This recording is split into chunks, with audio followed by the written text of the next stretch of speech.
And I think Mexico is a good example of it, and how completely it would be an erasure, because the Mexican Revolution decided we're going to culturally erase indigenous people, and it was really effective. They did it very differently than the US and Canada, or though they did and they didn't. It was like just how like every settler is either a Métis or a Cherokee princess.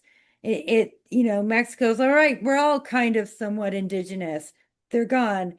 And yet Mexico is still a settler state. They are still very oppressive to indigenous people, which is why uh, the Zapatistas rose up in Chiapas uh, because they're settlers. Anyway.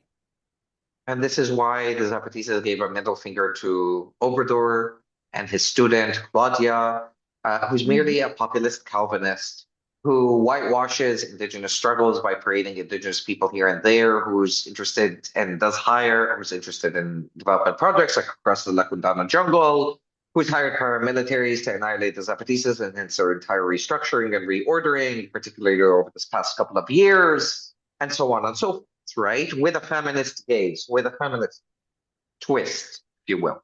Yeah. This is the sad reality. People fall for that.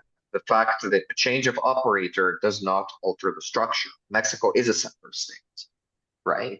Just as much as any other. And the way that CISOs look down on indigenous people is a perfect embodiment, right? That you're savages, you're privileged, you're primitive because you're cast to the rurality.